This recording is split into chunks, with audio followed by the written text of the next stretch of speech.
Bonsoir Jean-Yves Camus. Bonsoir. Et merci d'être avec nous. Alors l'extrême droite en tête de la présidentielle autrichienne, 35% des voix, les partis traditionnels sont laminés. Ce n'est que le premier tour, mais c'est quand même un événement du point de vue politique, non ? Alors, ça n'est effectivement que le premier tour et a priori, les mathématiques ne sont pas favorables au candidat du FPE, à moins véritablement que des déplacements de voix très importants se produisent sur son nom en provenance de tous les candidats qui sont éliminés.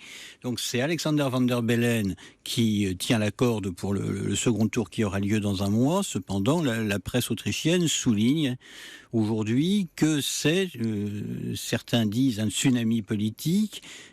Pour le moins, en tout cas, c'est une très grosse défaite pour les deux partis de la grande coalition, les chrétiens démocrates et les sociaux-démocrates, qui gouvernent soit en alternance, soit ensemble depuis la fin de la Seconde Guerre mondiale, depuis que l'Autriche connaît la République actuelle, et qui se trouve proprement laminée, y compris à Vienne, qui est un vieux bastion social-démocrate. Le candidat de ce parti ne réunit sur son nom que 11% des voix, pratiquement 12%.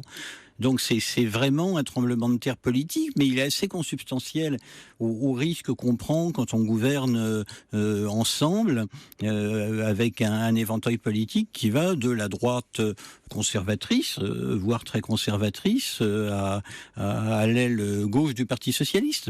Inévitablement, à un moment donné, les électeurs trouvent que la fin de la différenciation gauche-droite ne tient pas, que ce gouvernement est un gouvernement contre nature, et puis il a envie de s'exprimer contre le consensus. Et en Autriche, quand on s'exprime contre le consensus, on vote pour le FPE.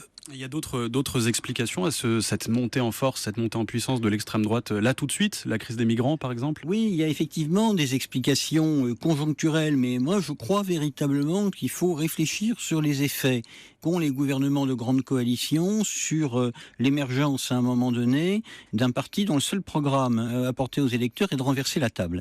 Et visiblement ça marche pas trop mal. Alors oui, il y a des facteurs, il y a une vague assez générale d'euroscepticisme, mais le FPE n'est pas le parti le plus eurosceptique au sein de cette famille politique.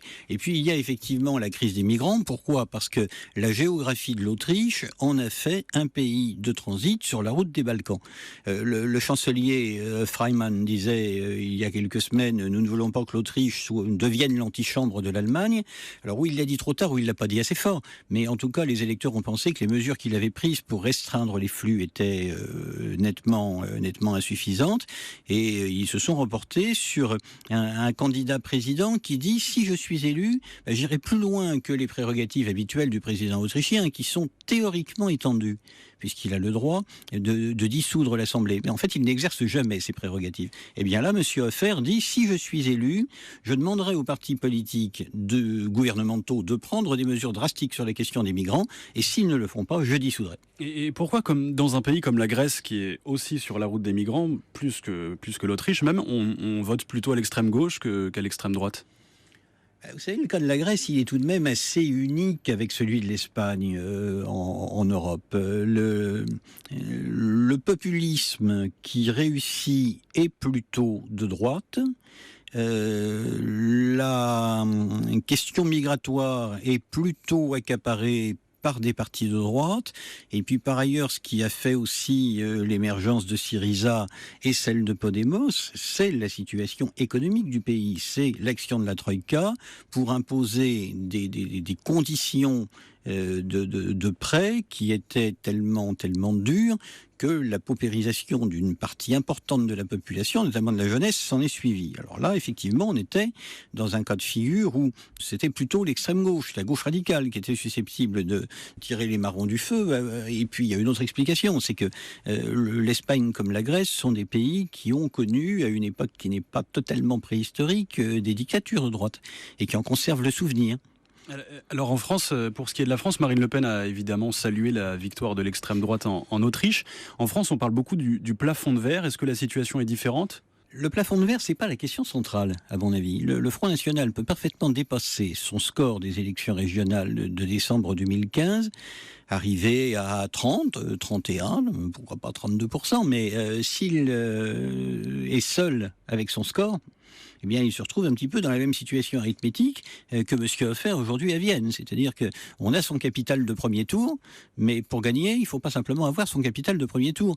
Il faut l'étendre pour arriver à être en tête au second. Et ça, c'est absolument pas acquis. Donc la question, c'est pas tellement le plafond de verre, c'est pas tellement le pourcentage qu'on atteint dans une élection. C'est est-ce qu'à un moment donné, une partie de la droite, libérale ou conservatrice, accepte de me considérer comme un partenaire crédible, et comme un partenaire, j'allais dire, à la fois moralement crédible et techniquement crédible, pour faire partie d'une coalition locale, régionale ou nationale. En Autriche, la réponse a déjà été donnée. Elle n'a pas été donnée par le chancelier Schüssel au début des années 2000, comme on le pense souvent. Pour la première fois, c'est un chancelier socialiste, le chancelier Bruno Kreisky, qui a appelé le FPE, qui n'avait pas la même coloration politique totalement à l'époque, au gouvernement au milieu des années 80. Il y a eu ensuite une autre expérience gouvernementale lorsque M. Haider dirigeait le FPE au début des années 2000. Donc, il y a une plus grande habitude en Autriche quand même que ce parti soit au gouvernement fédéral d'une part, et puis d'autre part qu'il gouverne des provinces. Longtemps, Jörg Haider a eu son bastion dans la province de Carinthie, donc à l'extrême sud du pays, mais il y a d'autres régions, il y a d'autres villes que ce parti administre.